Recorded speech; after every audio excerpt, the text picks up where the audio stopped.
다루는 확률의 뜻과 성질이라는 것을 할 거야. 중학교 때 확률 배우지 않았니? 맞지? 주사위를 던졌어. 1의 눈이 나오는 확률은 얼마야? 6분의 1. 그지? 6분의 1이지. 오케이? 왜 6분의 1이냐면 나올 수 있는 전체 경우의 수가 6가지고 그 중에 내가 원하는 경우가 1이니까 그때 확률을 6분의 1이라고 얘기했어. 그죠?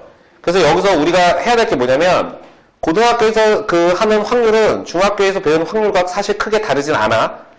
근데 좀 더 학문에 가까워. 그러니까 무슨 얘기냐면 그 중학교 때는 실생활에 많이 적용을 했어. 그래서 그냥 그 실생활의 형태로 설명을 했는데 고등학교에서는 실생활을 적용을 해서 그것을 수학적 용어로 정리를 많이 해. 그러니까 우리는 여기서 크게 새로운 걸 배우는 건 아닌데 여기서 나오는 생소한 용어들에 대한 정리를 잘 해야 문제를 이해할 수 있어. 여기서 주로 나오는 말들이 시행, 사건, 표본공간, 근원사건, 전사건, 공사건, 배반사건, 합사건, 곱사건, 여사건, 이렇게 나온단 말이야. 괜찮아? 좀 랩 잘할 것 같지 않냐? 쇼미더머니 한번 나가야 되는데.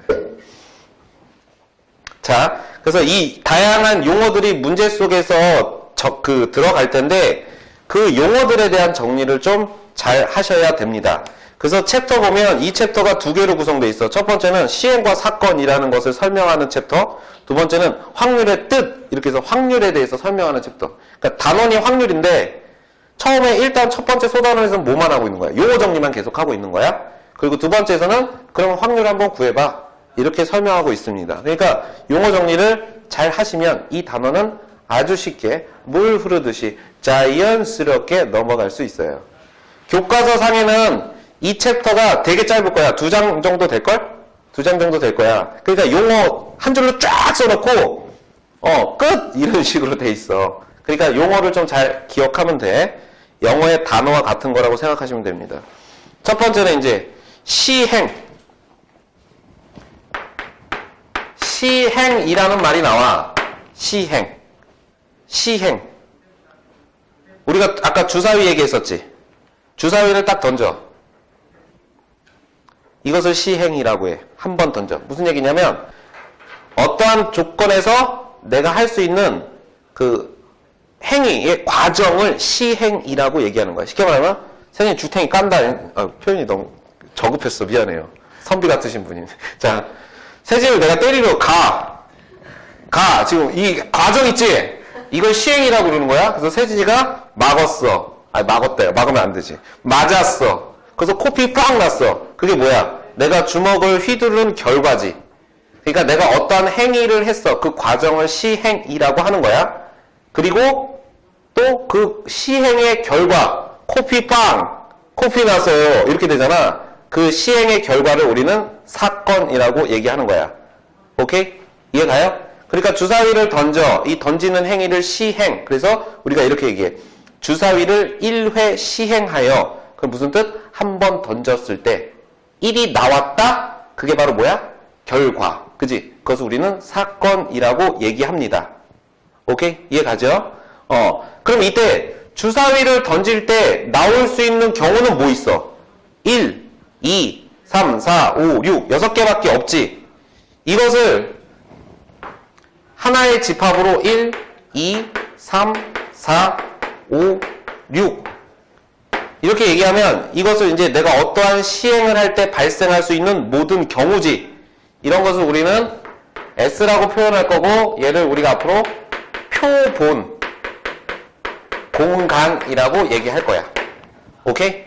표본 공간이야. 샘플 스페이스. 그래서 S를 많이 쓰는 거고 그 다음에 이 표본 공간은 집합에서는 뭐랑 같은 거겠어? 그러면 전체 집합과 같은 거야. 전체 집합과 같은 경우를 의미합니다. 알겠죠? 그러니까 내가 어떤 행위를 예를 들면 동전을 던졌다. 동전 하나를 던졌어.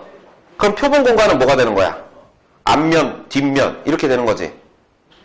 그런데 너 하나 동전을 딱 던졌는데 동전이 딱 섰어. 이런 경우는 없는 거야. 왜? 표본 공간이 딱 결정되면 내가 나타날 수 있는 모든 사건들은 이 표본 공간 안에서 이루어지는 거야.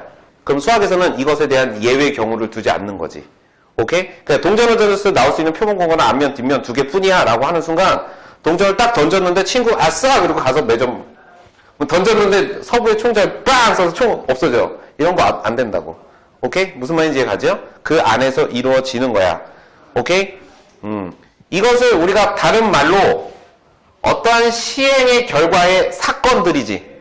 시행의 결과를 우리가 사건이라고 했잖아. 그러니까 그 사건들을 다 모아놓은 게 표본 공간이죠. 그래서 이 표본 공간을 다른 말로 전체 사건, 그래서 전사건 이렇게 부릅니다.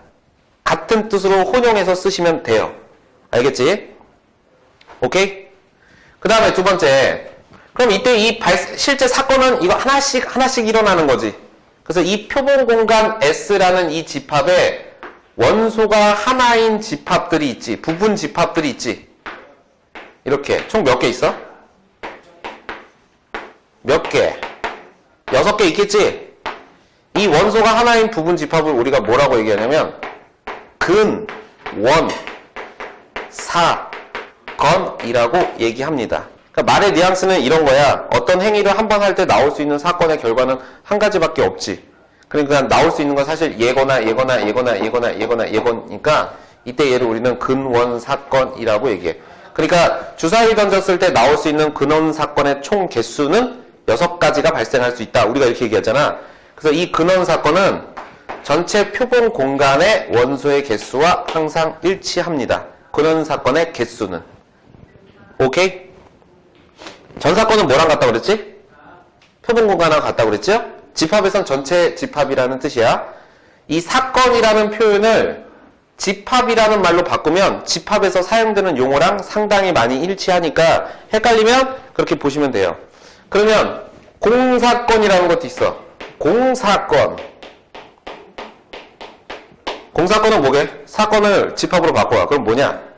공집합이지. 그러니까 집합에서 의미하면 공집합인 것을 확률과 통계에서는 공사건이라고 표현해. 절대 일어나지 않는 사건. 이것을 공사건이라고 얘기합니다. 그러면 공사건의 근원 사건의 개수는 몇 개야? 0개. 맞죠? 이렇게 적용이 되는 거. 됐어? 그 다음에 집합 테스트. 집합 A와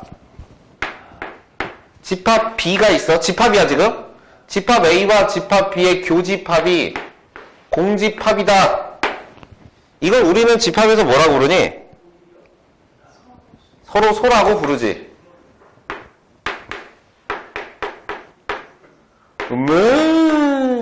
자, 이렇게 부르죠. 서로 소라고 부르지. 오케이? 이것을 우리는 앞으로 이렇게 부를 겁니다. 배반 사건 이라고 부를 겁니다. 용어가 바뀐 거야. 의미는 똑같아. 오케이? 됐죠? 배반 사건이 바로 뭐야? 두 집합에 공통된 것이 없는 것. 그럼 이제 이거 합집합이지.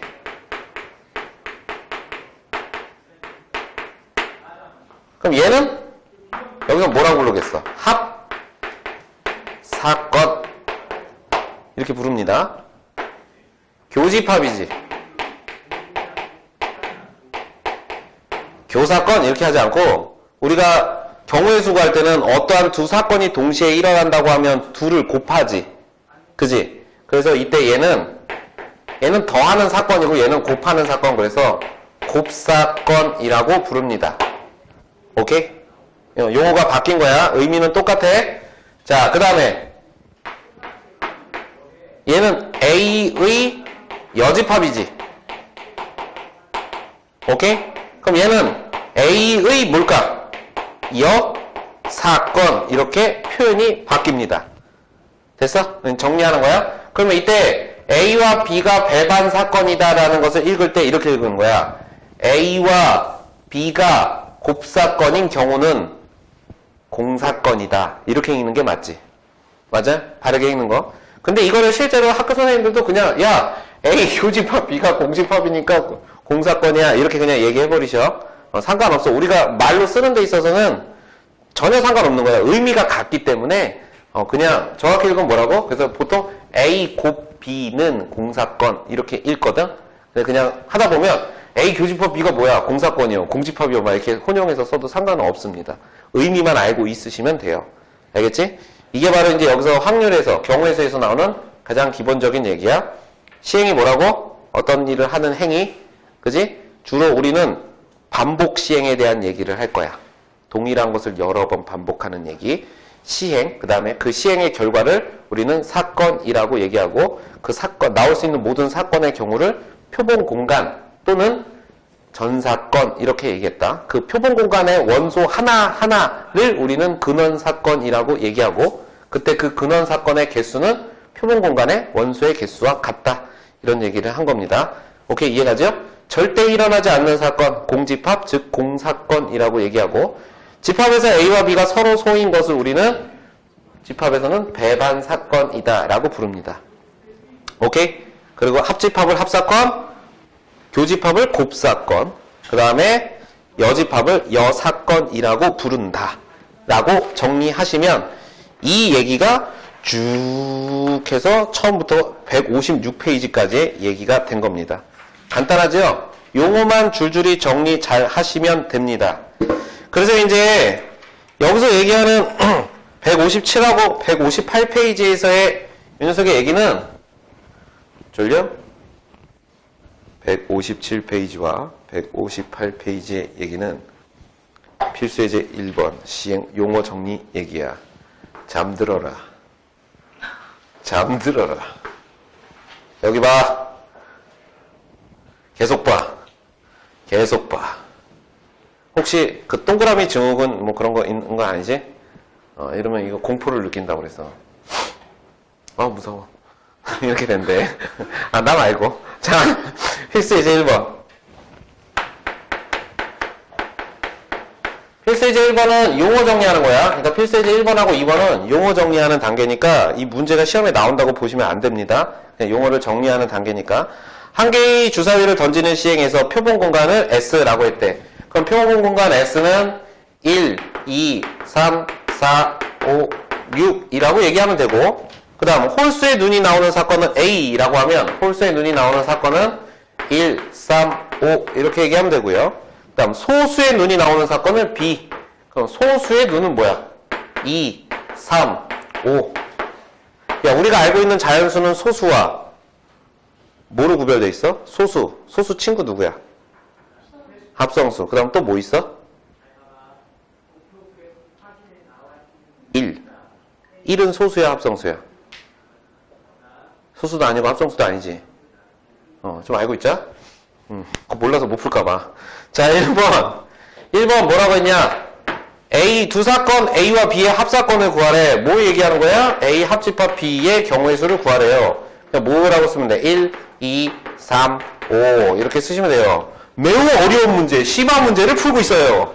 그지? 자, 그 다음에 두 번째. A와 B의 곱사건을 구하래. 뭘 구하는 거야?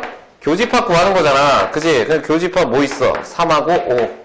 이게 바로 A 곱사건 B의 가지수가 되는 겁니다. 오케이? 그 다음 3번 사건 A의 여사건을 C라고 했대요. 3번 A의 여사건을 C라고 했대. 이때 C는 그럼 뭐야? A가 아닌 것이니까 1, 3, 5를 제외한 나머지 얼마? 2, 4, 6 이걸 의미하는 거지. 이때 C와 B의 곱사건의 원소의 개수, 얘와 얘의 곱사건 무슨 뜻? 교집합. B 교집합 C 이게 뭐냐 이거야. 그럼 뭐야? 2 이렇게 하나 있지. 그 녀석의 원소의 개수니까 몇 개입니까? N, B, 교집합 C 이 값이 얼마냐고 물어보니까 1 이렇게 쓰시면 됩니다. 표현 방식이 당연히 동일한 거야. 수들의 모임을 설명하고 있으니까 용어 정리 잘 하시면 됩니다. 알겠지? 넘겨보자. 필수예제 2번. 한 개의 주사위를 던지는 시행에서 짝수의 눈이 나오는 사건을 필수예제 2번.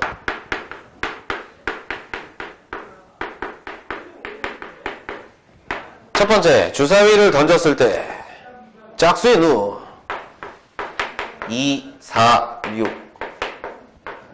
그 다음에 소수의 눈 B, 소수의 눈 얼마니? 2, 3, 5. 그 다음 6의 약수에 눈이 나오는 사건 C. 6의 약수 1, 2, 3, 6. 완전 제곱수에 눈이 나오는 사건은 D. D는 어떤 수의 제곱 뭐가 있어? 1하고 4 이렇게 있지요? 1의 제곱, 2의 제곱. 그 다음에 다음 보기 중 서로 배반인 걸 고르래. 배반인 거 고르라는 거 뭘 고르는 거지? 교집합이 공집합인 거. 맞아? 교집합이 없는 거. A와 B는 배반인가요? 아닌가요? 야, 우리가 지금 여기서 집합 2개 뽑아서 배반 사건을 판단할 수 있는 총 가지수는 몇 가지야? 몇 가지야? 4시 2야? 이런 걸 쓰라고. 알았지? 오늘 숙제야. 이따가 수업 끝나고 나갈 때 우리가 일렬로 나가는 방법의 개수를 다 고려해서 그 가지수를 다 한 번씩 해보고 나가자. 120까지밖에 안 되니까. 그지? 실생활의 응용. 자, 그러니까 봐. A와 B는 배반이냐, 아니냐? 아니지. 그지? 있으니까. A와 C는 배반입니까? 아닙니까? 아니죠? 그러면 A와 D는? 아니지. 그럼 B와 C는? 아니지. 그러면 B와 D는? 맞지? C와 D는? 아니지. 그러니까 배반 사건인 경우는 B와 D 하나뿐입니다. 맞아요? 이런 식으로 용어를 이해하실 수 있으면 사실 문제 푸는 건 전혀 어렵지 않은 얘기야. 6-2번, 6-3번 이렇게 빛의 속도로 6-3번만 하자. 대단한 얘기 아니니까. 이제 오늘 할 게 뭐냐면 확률의 뜻.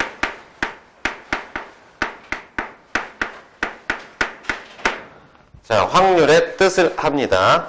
우리가 이제 일반적으로 확률이라고 하면 이제 어떤 사건 A가 발생할 확률 이렇게 써. 오케이? 여기서 이제 P는 그 probability, 그 확률의 약자야. 가능성 이런 뜻이잖아. 그지? probability가 가능성 이런 뜻인데 그 P, 약자 P를 써서 A가 발생할 확률 이렇게 얘기합니다. 이때 이 사건 A가 발생할 확률을 우리가 PA라고 하면 이때 이 PA는 어떻게 계산하냐면 전체 경우의 수분의 특정한 사건이지. 그 전체 경우의 수를 우리는 뭐라고 부르는 거야? 표본 공간이라고 그러잖아. 그래서 그걸 S라고 했을 때 전체 표본 공간의 개수 분의 특정한 사건이 발생하는 경우의 수 이렇게 돼. 우리가 주사위를 던졌을 때 1이 나올 확률 6분의 1이라고 하는 이유는 그 6이 뭐야? 나올 수 있는 전체 경우의 수 1, 2, 3, 4, 5, 6 이렇게 되니까 6가지고 그때 1이 나오는 가지수는 한 가지. 그래서 6분의 1이죠. 이때 이것을 우리는 PA, 특정한 사건 A가 발생할 확률이라고 계산합니다. 오케이? 이때 이게 바로 뭐냐면 우리가 일반적으로 알고 있는 확률은 이런 뜻이야. 어떠한 시행을 한 번 딱 했을 때 나올 수 있는 확률값. 그지? 이거를 우리가 뭐라고 부르냐면 수학적 확률이라고 부릅니다. 수학적 확률이다 라고 불러. 그러니까 여러 번 시행했을 때 확률이 아니야. 우리가 일반적으로 얘기하는 확률은 뭐다? 한 번 했을 때 나올 확률. 오케이? 이것을 우리는 수학적 확률이라고 얘기하고 전체 경우의 수분의 특정한 사건으로서 계산하는 거야. 이때 이 확률이라는 것은 전체 경우의 수분의 특정한 사건이 되니까 이 NA라는 애가 있잖아. NA라는 특정한 사건이 발생하는 경우의 수는 최대 어디까지 갈 수 있냐면 전체 경우의 수와 같을 수 있지. 그지? 또는 최소 얼마야? 발생하지 않는다. 공사건의 경우의 수와 같습니다. 맞죠? 그지? 그래서 이때 얘를 전체 경우의 수로 나누게 되면 이 전체 경우의 수는 양수니까 변하지 않지. 특정한 사건 A, 얘가 PA가 되는 거잖아. 특정한 사건 A가 발생할 수 있는 확률은 전체 경우의 수분의 공사건의 경우의 수는 몇 가지야? 0가지. 0가지니까 0보다 크거나 같고 1보다 작거나 같은 확률값을 갖게 된다. 이렇게 정의하는 거야. 그러니까 어떤 확률이 1이다 라고 하면 이 확률은 무조건 참이 되는 하나의 명제라고도 설명할 수 있죠. 내가 미남이 될 확률은 1이다. 그럼 어떻게 되는 거야? 난 무조건 미남이란 얘기야. 그지? 야, 그럴 확률은 0이야. 그럼 뭐야? 절대 없다. 이런 뜻이죠. 우리가 일반적으로 얘기하는. 그래서 확률의 최대값은 1이고 최소값은 0이 됩니다. 여기서 이 S를 뭐라고 불러? 표본 공간이잖아. 그래서 이 표본 공간을 우리가 다른 말로 뭐라고 불러? 전사건이라는 말로 같이 부르죠. 그래서 이때 PS는 얼마야? 여기서 이제 같이 나오는 거야? 1이고 이걸 우리가 PS라고 부르는 거고, 이때 얘를 뭐라고 부르냐면 공사건의 확률 P, 공사건 이 확률은 0이다. 뭐 이런 식으로 얘기합니다. 이것을 우리가 이제 여태까지 맨날 하고 있었던 수학적 확률 이렇게 얘기하는 거야. 알겠죠? 그 다음에 이제 두 번째가 이제 뭐냐면 통계적 확률이라는 용어가 나와. 통계적 확률. 통계라는 건 되게 간단하게 얘기하면 어떤 하나의 주제를 가지고 그 주제에 해당되는 사람들을 여러 명을 조사해서 얻는 결과를 우리는 통계라고 부르는 거니까, 통계적 확률이라는 것은 어떤 의미냐면 어떤 사건을 동일하게 반복 시행하였을 때 얻을 수 있는 결과. 그러니까 수학적 확률을 한 번 했을 때 확률이라고 우리가 그냥 단정 지으면, 얘는 한 번 이상 해서 얻을 수 있는 결과를 우리가 수학적 확률이라고 얘기합니다. 알겠지? 근데 중요한 건 뭐냐면, 통계적 확률이라고 얘기한다고. 그러니까 주사위를 10번 던졌을 때 1의 눈이 나오는 경우는 3가지다 라고 하면 10분의 3 이렇게 얘기하잖아.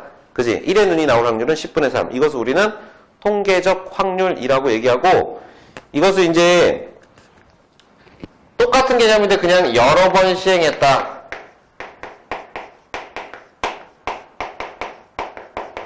시행했을 때의 확률값 이렇게 그냥 기억하시면 됩니다. 되게 의미를 둘 필요는 없어. 근데 이제 이걸 기억하자.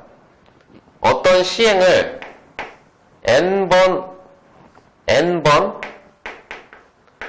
시행했을 때 특정한 사건이 발생했다.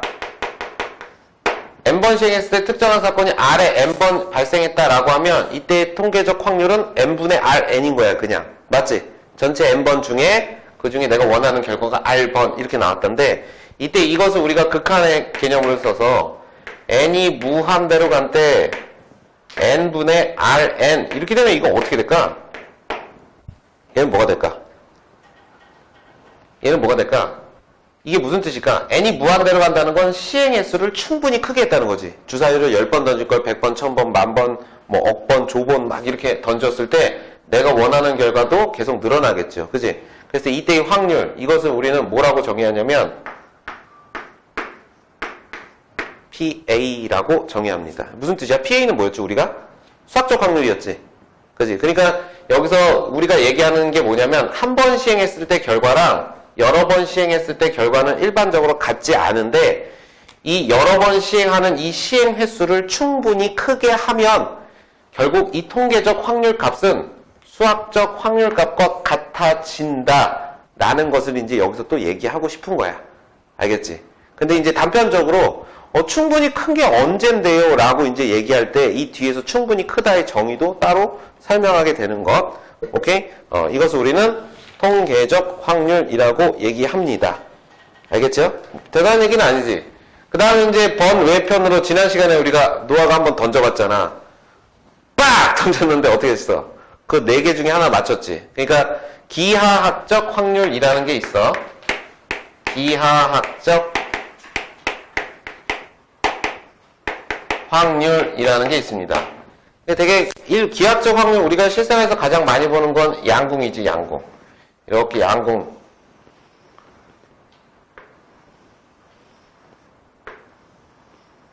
이렇게 해서 양궁 이렇게 여기가 10점, 10, 9, 8, 7 이렇게 돼 있죠. 양궁 표적지 이렇게 돼 있어요. 이렇게 돼 있고 이 바깥에 이제 6점 뭐 이렇게 돼 있다고.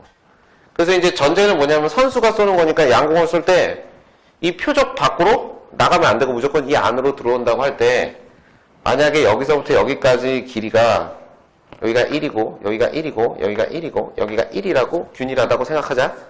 그럼 이때 내가 양궁을 화살을 쐈을 때 10점을 맞출 확률은 얼마냐라고 이렇게 도형에서의 넓이 또는 길이의 관계로서 설명하는 것, 이거 확률값을 계산하는 걸 기하학적 확률이라고 하는데, 그럼 이때는 전체 경우의 수가 뭐가 되는 거야? 이 전체 넓이지. 그냥 전체 넓이가 얼마냐면 반지름이 4인 얼마야? 1이니까 전체 넓이는 16파이가 되고, 그 다음 그중 내가 요만큼을 맞출 확률, 요 녀석의 넓이는 그냥 파이가 되니까 이때 이 녀석 10점을 맞출 확률은 16분의 1이다 라고 얘기하는 것, 이것을 뭐라고 하는 거야? 기하학적 확률이라고 얘기합니다. 알겠죠? 교과과정의 얘기는 아니니까 그게 뭐 이런 게 있구나 라는 정도로 얘기할 것이고, 이제 우리가 주로 다루는 것은 수학적 확률과 통계학적 확률에 대한 얘기. 주로 수학적 확률이고 이게 한 90%고 마지막에 통계학적 확률 잠깐 나오면서 얘네 둘이 같네? 이런 것들을 얘기하는 겁니다. 알겠죠? 그래서 이제 우리가 이 앞에서 배운 경우의 수를 이용하여 확률을 계산하는 연습을 이제 하도록 할 겁니다. 필수 이제 3번, 4번, 5번, 6번 되게 많아. 7번, 8번 뭐 이렇게 돼 있어. 총 6개의 문항으로 되어 있는데 이게 꼭 6개일 필요가 있을까 싶어요. 자, 필수 3번 보자. 자, 필수 3번 이제 확률값 계산하는 거야.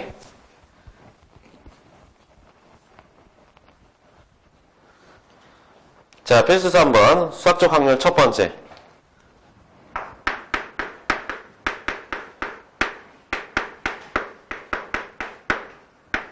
자, 필수 예제 3번의 첫 번째 보면 이렇게 돼 있다. 서로 다른 두 개의 주사위를 동시에 던질 때 나오는 눈의 수의 차가 3일 확률. 첫 번째 얘기, 서로 다른 주사위 두 개를 동시에 던질 때, 그렇습니까? 주사위 두 개를 동시에 던졌다. 그러면 이때 나올 수 있는 전체 경우의 수는 총 몇 가지가 되는 거야? 6가지 곱하기 6가지니까 총 36가지다. 이렇게 되는 거죠. 이때 나오는 두 눈의 차가 3인 경우, 눈의 차가 3이라는 건 3 차이가 나야 되니까 1, 4 이렇게 돼도 되고, 그 다음 뭐 있어? 2, 5 그리고 3, 6 이럴 수도 있고요. 그럼 또 뭐 있지? 4, 1, 5 그 다음에 6, 3 이렇게 되는 거죠. 그래서 총 6가지 경우가 있네. 그러니까 그때 경우의 수는 전체 경우의 수 36가지, 특정한 사건 6가지. 그래서 확률은 6분의 1이다. 이렇게 얘기하는 거. 그 다음에 이제 두 번째. 남학생 5명하고 여학생 2명을 일렬로 세울 때 그랬어요. 두 번째가 뭐냐면 남학생 5명, 여학생 2명을 일렬로 세우는데 여학생 2명이 반드시 이웃하게 서는 경우 그랬어. 그러면 전체 경우의 수는 뭐야? 남학생 5명하고 여학생 2명을 일렬로 세우는 거지. 그러니까 전체 경우의 수는 당연히 7명을 그냥 일렬로 세우는 7팩토리얼이 될 것이고, 그 다음에 이때 여학생 2명을 일렬로 이웃하는 경우. 그럼 이웃하면 우리 어떻게 써? 특정한 사건이라고 합시다. 특정한 사건의 경우를 A라고 하면 여학생이 이웃한다 한 명으로 보고 전체 몇 명? 6명을 일렬로 나열하고, 그 다음 여학생 둘이 위치를 바꿀 수 있으니까 다시 곱하기 2팩토리얼 이렇게 되죠. 그럼 이때 이 확률은 얼마가 되는 거야? 7팩분의 6팩 곱하기 2 이렇게 되니까 2팩. 그러니까 이가 얼마? 7분의 2 이렇게 확률값을 계산하는 것, 이런 얘기입니다. 대단한 건 아니죠. 맞아? 대단한 건 아니야. 그냥 이런 식으로 확률을 계산한다라는 거야. 한 번에 쭉 할게. 필수 예제 4번, 필수 예제 5번 이렇게 수학적 확률 라인. 자, 필수 4번 봅시다. 거기에 중요라고 돼 있잖아. 얘가 왜 중요라고 돼 있냐면, 얘가 중요라고 돼 있는 이유가 뭐냐면, 그 확률값을 계산하는데 가장 많이 나오는 형태야. 주머니에서 뭐 몇 가지 색깔의 공이 들어있는데 그것을 뽑을 때의 확률을 계산하는 형태가 이게 상당히 많이 나오는 유형이라서 중요라고 한 겁니다. 봐봐. 그림같이 주머니. 선생님 주머니 잘 그려. 주머니.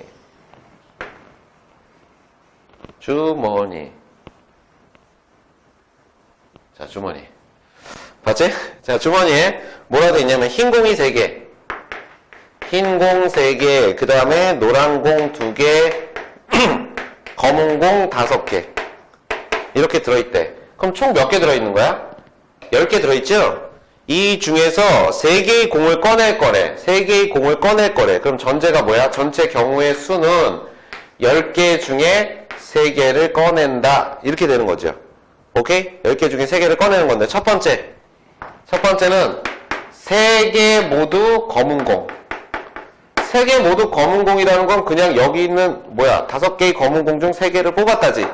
그러니까 이 특정한 사건은 5개 중 3개를 뽑는 경우 수만큼 같을 거라고. 그러니까 이때 전체 경우의 수는 10C3이고 3개 모두 검은 공은 5개 중에 3개를 뽑는다. 이렇게 정리하시면 됩니다.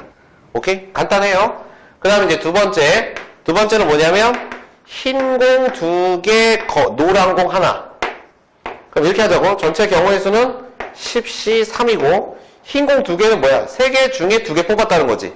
그러니까 3C2 이렇게 되고 노란 거 하나 그러면 뭐야? 2개 중에 하나니까 2C1 이렇게 설명하시면 되는 겁니다. 오케이? 그 다음에 이제 세 번째 검은 공이 2개 나올 확률 이랬다? 검은 공이 2개 나올 확률 이렇게. 그럼 검은 공이 2개 나왔다는 거는 하나는 못 뽑았다는 거야? 하나 못 뽑은 거야? 3개 뽑는 거잖아. 근데 검은 공만 2개 뽑는 게 아니고 검은 공 2개 뽑았다는 건 노란 공이나 흰 공 이 5개 중 하나를 뽑았다는 얘기니까 이렇게 하면 되겠죠. 10C3이고 검은 공 5개 중에 2개, 그 다음 남은 거 여기 5개에서 하나 뽑는 거 5C1 이렇게 계산하면 이게 바로 이제 수학적 확률의 일반적인 형태입니다. 오케이? 별 얘기 아니지? 졸립지? 눈이 갑자기 급격하게 풀렸는데. 자, 이런 얘기. 그 다음에 이제 필수예제 5번을 봐봐. 그림과 같이 도로망이 있대요. A 지점을 출발하여 B 지점까지 최단 거리를 갈 때 C 지점을 통과하여 갈 확률을 구하라 그랬어. 지금 뭐라고 돼 있냐면 이렇게 쭉 그림이 있고 여기가 A고 여기가 B 이렇게 있는데 여기 몇 줄이 있는 거야? 4줄 있고 4개, 4개야?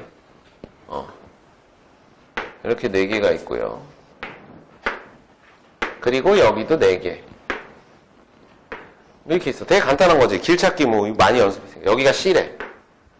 근데 이제 문제도 뭐였냐면 A에서 B로 가는데 이 C 지점을 반드시 통과하여 갈 확률 그랬어. 그러면 A에서 B로 가는 경우를 우리는 전체 경우의 수라고 한다면 A에서 B로 가는 경우는 세로 4번 가고 가로도 4번 가는 거잖아. 그러니까 뭐라고 써야 돼? 8번이니까 8팩인데 같은 거 세로 4번 가로 4번 이렇게 계산하면 되는 거지.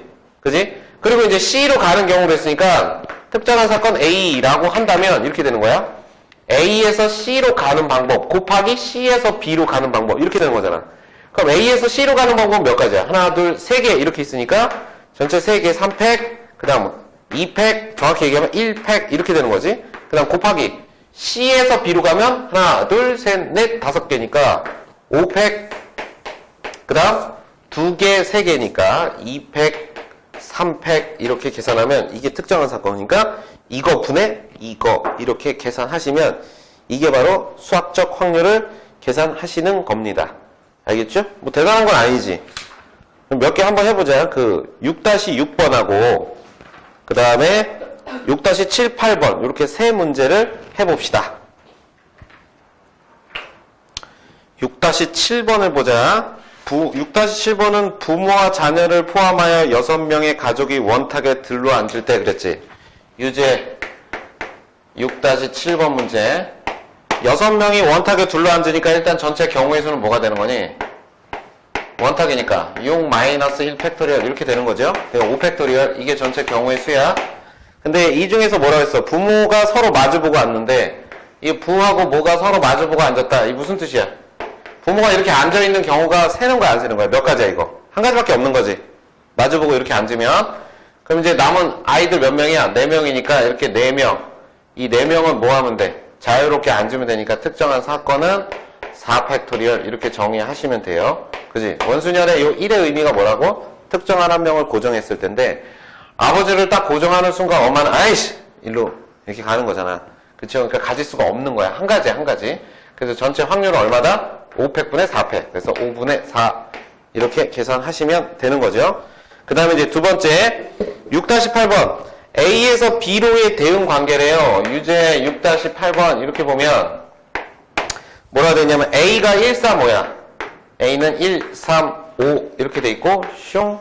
그 다음 B는 12의 약수. 그러니까 뭐 있니? 1, 2, 3, 4, 6, 12 2, 6, 12, 3, 4, 12 이렇게 돼 있죠. 근데 이때 A에서 B로의 대응 관계를 만족할 때 뭐라고 돼 있어? X값이 커지면 X1, X2 fx1, fx2 함수의 대응 관계에서 대소 관계 나오면 무조건 뭐였지? 조합이었지, 조합. 근데 여기 는이 들어있잖아. 그러니까 이건 무슨 조합? 는 중복 조합. 그래서 뭐야? 하나, 둘, 셋, 넷, 다 6개 중에서 뭐 하는 거야? 하나, 둘, 셋, 3개를 중복하여 선택하는 것. 그랬어. 그러니까 일단 잘 봐. 문제에서 A에서 B로의 함수 관계를 만들 때 그랬으니까 전체 경우의 수는 이 관계를 만족하는 함수의 개수야. 함수의 개수 어떻게 했어? 6개, 3개니까 뭐라고 쓴다? 6, 파이 3 이렇게 얘기했죠. 그럼 6의 세제곱이니까 이게 216일 거라고. 그럼 특정한 사건은 뭐가 되는 거야? 이 경우를 만족하는 경우가 뭐라고? 중복조합. 그러니까 6H3 이렇게 정의하시면 돼요. 이걸 이해해서 거의 공식처럼 외워서 계산하시면 되는 거죠. 그러니까 이거분의 요거 뭐 이런 식으로 계산되는 것. 이것을 우리는 수학적 확률이라고 얘기합니다. 알겠죠? 자, 옆에 필수예제 6번 봅시다. 필수예제 6번의 타이틀은 통계적 확률이야. 오케이? 좀 문제가 슬픈 얘기야. 잘 봐봐. 생명 표현은 어떤 출생 집단이 나이가 많아지면서 연령에 따라 생존하는 사람의 수를 나타낸 표이다. 아래의 표가 2011년도 한국인의 생명표일 때 다음 물음에 답하라. 단 반올림하여 소수점 아래 넷째 자리까지 구한다. 그랬어. 이게 무슨 표냐면 잘 봐. 남자가 0세일 때 몇 명이니? 10만 명이지. 그지? 근데 10세가 되니까 몇 명 됐어? 99,516. 10만 명에서 왜 줄었을까? 죽은 거야. 사망. 오케이? 그러니까 60세 되면 89,363명 있으니까 대략 11,000명 어디 가신 거야? 돌아가신 거야. 알겠죠? 선생님 나이 때 40세 때는 한 3,000명 없네. 다행이야, 난 살아남아서. 그지? 여러분들 10대니까 중간에 한 500명 정도 없는데 그 500명 안에 안 들어간 게 얼마나 감사하고 고마운 일이니. 그러니까 더 열심히 살자. 뭐 이런 지표야. 알겠지? 자, 그랬을 때 이제 뭐라고 얘기했냐면 10세의 남자가 발음이 좀 그러네요. 10세. 야, 이 10세. 이 10세의 남자가 앞으로 40년 동안 생존할 확률을 구하라. 그러니까 앞으로 40년이면은 10세 남자는 40년 후에 몇 살이 되는 거야? 50세가 되는 거지. 그지? 그러니까 10세의 남자가, 그럼 10세인 남자 학생이 몇 명이야? 99,516명. 말도 안 되는 문제지 않냐? 10세의 남자, 현재 전체 경우의 수가 99,536명인 거야. 그랬을 때 이 중에, 516명? 516명인데, 이 중에서 50세, 40년 후에는 어떻게 되는 거야? 50세일 때. 이게 특정한 사건이야, 그냥. 50세일 때는 몇 명이 되니? 95,063명 이렇게 되죠? 그러니까 40년 동안 생존할 확률은 현재 이 인원, 전체 경우의 수분의 특정한 사건, 생존한 인원수 95,063명. 이걸 얘기한 거야. 근데 이걸 직접 계산하라고 시켜. 미친 거 아니야? 그지? 그냥 이렇게 쓰시면 돼요. 이 근사값이 0.9553 이렇게 돼 있는데 이게 필요 없어. 그냥 이 의미만 알고 가면 돼. 전체가 이건데 그중 특정한 사건이 이거다. 이게 통계적 확률입니다. 그럼 두 번째는 40세 여자가 40세 여자 몇 명? 98,502명 중에서 앞으로 10년 안에 사망할 확률. 그럼 10년 안에 사망할 확률이면은 어떻게 돼야 되니? 40세 인구에서 50세 인구를 빼면 되지. 맞아? 그래서 얘는 그냥 이렇게 하면 돼요. 현재 40세 여자 40세가 98,502명. 98,502명이 있는데 이 인구가 97,441명을 가니까 살아남을 확률은 98,502에서 97,441 이렇게 된다라는 거야. 되게 슬픈 건 세진아, 되게 슬픈 건 60세 그 살아남는 인구를 보면 남자는 89,363명, 대략 11,000명 죽는데 여자는 95,428명이니까 5,000명도 안 죽어. 남자가 더 많이 죽어. 슬프지 않니? 나만 아니면 돼. 이럴 수는 있지만, 여자들과 왜 평균 수명이 더 남자보다 많을까? 왜 평균 수명이 더 길지? 저렇게 눈에 힘이 없어서? 거의 눈이 지금 거의 좀비급인데요. 왜 여자들이 평균 수명이 더 많지? 남자들이 술을 많이 마셔서 그런가? 이렇게 평균 수명이 남자가 더 짧은 거야. 좀 오래 살고 싶은데. 이게 통계적 확률이라는 거야. 대단한 게 아니죠? 그냥 표 보고 읽는 겁니다. 의미 두지 말고 밑에 봐봐. 다음 표는 프로야구 강타자군의 통상 성적이다. 이 강타자군이 타석에서 안타를 칠 확률을 구하여라. 이렇게 돼 있지. 오케이? 안타를 칠 확률. 안타를 칠 확률은 얼마야? 이 강타자군이 사람 이름이네. 강타자. 이 강타자가 타석에서 안타를 칠 확률은 얼마니? 안타를 칠 확률 100번 중에 32번 쳤고 200번 들었을 때 71번 쳤고 300번 들었을 때 98번 쳤고요. 400번 들었을 때 136번 쳤어. 결과적으로 총 몇 번 쳤어? 1000번 쳤지. 근데 안타 몇 번 쳤어? 373번 쳤으니까 1000분의 373 이렇게 얘기하는 거. 오케이? 그러니까 프로야구 선수가 1000분의 373번 쳤으면 노아야, 얘는 잘하는 선수냐 못하는 선수냐? 잘하는 선수냐 못하는 선수냐? 다현이는 어떻게 생각해? 잘하는 것 같아 못하는 것 같아? 세진이는 어떻게 생각해? 잘하는 거야 못하는 거야? 못하는 거. 정답은 뭘까? 뭔지 모르지? 졸라 잘하는 거야. 이게 야구에서 배경지식, 야구에서는 타율이라는 게 있어.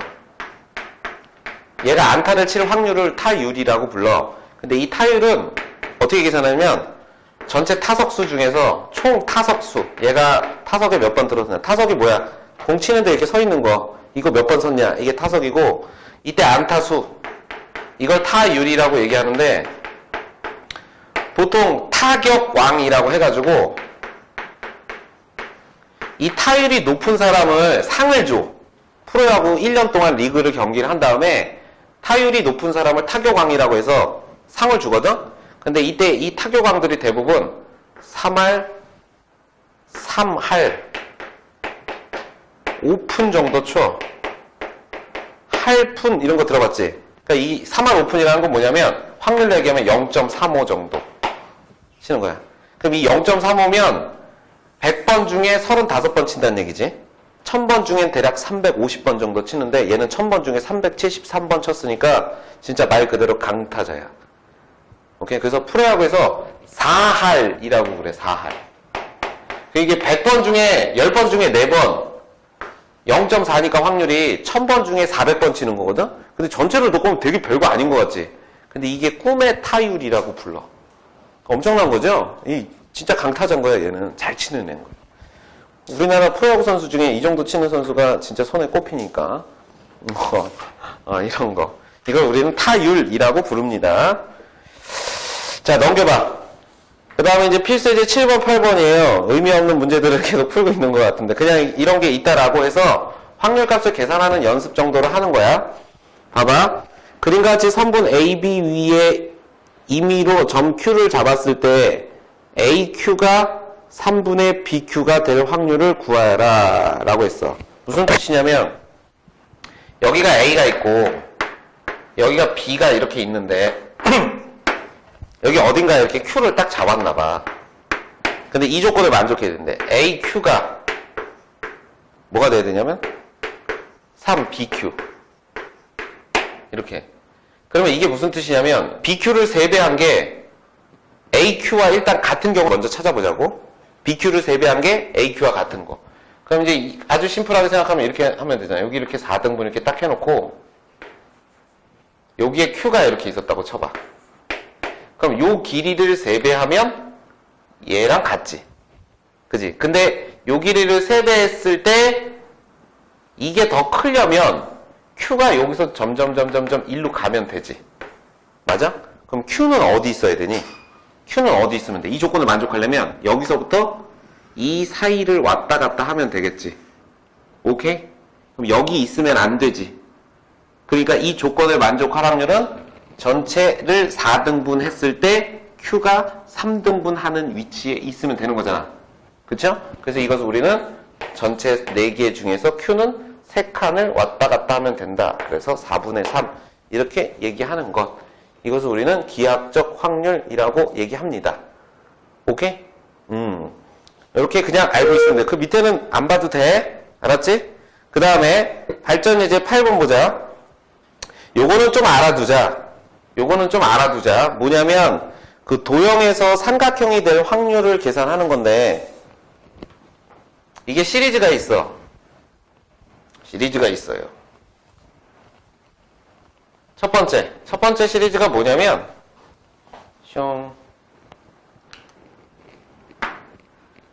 어떤 직사각형이 이렇게 있어. 처음엔 직사각형이었다가 그 다음에 이제 정사각형으로 바뀔 건데 여기 길이가 1이고 여기가 2인 직사각형이 있는데 이 직사각형 내부에 점을 하나 빵 찍은 거야. 여기를 A, B라고 하고 이 내부에 한 점을 P라고 했을 때 이때 만들어지는 이 삼각형 있잖아. 이 삼각형이 첫 번째 둔각 삼각형일 확률을 구해야 돼. 이걸 확률. 두 번째는 예각 삼각형일 확률을 구하면 돼요. 이게 이제 첫 번째 얘기야. 오케이? 이해 갔어요? 이거 어떻게 구하냐? 이 P가 어디 있어야지 둔각이고 어디 있어야지 예각이다 라는 것을 이제 찾는 거야. 그럼 이제 어떻게 보냐면 둔각 삼각형과 예각 삼각형을 만드는 기준이 뭐야? 직각 삼각형에서 기준했을 때 둔각, 예각 이렇게 나뉘는 거잖아. 그러니까 이제 이렇게 생각을 해보면 돼요. A, B를 지름으로 하는 반원을 하나 그려. 이렇게. 이게 반원이야. 그럼 이때 잘 봐. 이 반원의 호 위를 점 P가 있게 되면 이때 이렇게 하면 이게 무슨 삼각형이 만들어져? 무조건 직각삼각형이 만들어지는 거지. 오케이? 그러면 반대로 얘기하면 이 점 P가 이 반원의 안쪽으로 들어오면 어떻게 되는 거야? P가 여기 있어. 그럼 이렇게 만들어지니까 이게 무슨 삼각형이 된다?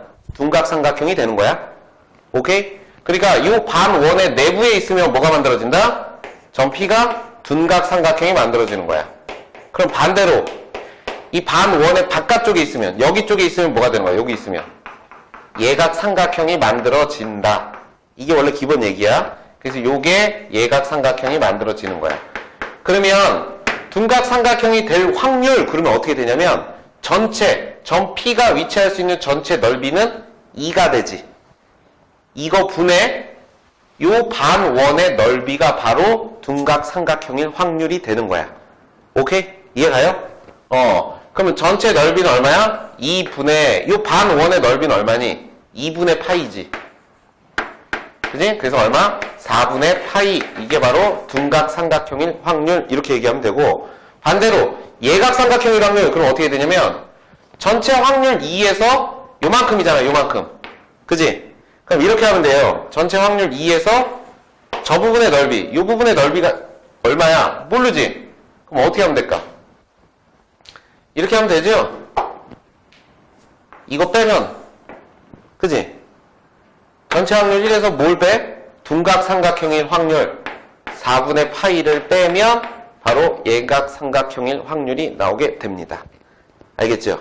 이제 이거를 문제에서는 정사각형으로 확장한 거야. 오케이? 정사각형으로 확장했을 때 이제 확률 값을 구해봐 이런 얘기야. 그래서 뭐라고 했냐면 그림과 같이 한 변의 길이가 4인 정사각형 ABCD의 내부에 점 P를 임의로 택할 때 ABP가 둔각삼각형이 될 확률 그랬어. 똑같은 문제 아니야. 정사각형이 이렇게 있대요. 정사각형이 이렇게 있대. 정사각형이 이렇게 있는데 얘가 여기가 A, B, C, D 이렇게 있는데 여기 어떤 점 P를 딱 잡았을 때 얘가 이렇게 만들어지는 이 삼각형이 무슨 삼각형? 둔각삼각형. 그럼 뭘 본다? 얘를 지름으로 하는 반원을 그려. 그럼 지금 이렇게 있으면 원이 이렇게 원이 이렇게 만들어진단 말이야. 그럼 요 안에 있어야 되는 거야. 맞지? 그럼 전체 경우에서는 이 사각형의 넓이니까 한 변의 길이가 지금 얼마니? 2인 넓이니까 전체 넓이는 4가 되고 반지름은 1인 원의 반원이지. 4구나. 한 변의 길이가 4구나. 4. 그럼 전체 넓이는 16 분의 반지름이 2인 반원의 넓이 얼마? 2파이. 그래서 확률은 8분의 파이다. 뭐 이렇게 계산하는 것, 이것을 우리는 기하학적 확률이라고 얘기합니다. 요거는 좀 물어보니까 이거 아마 기하학적 확률값 계산하는 건 연습 문제도 있어. 교과서에 보면 있으니까 직각삼각형, 둔각, 예각을 이렇게 반원을 그려서 구별한다 라는 것 정도는 알고 계시면 됩니다. 알겠죠? 여기는 가볍게 보면 되는 거야. 그냥 확률값을 계산할 줄 알면 된다 라는 겁니다.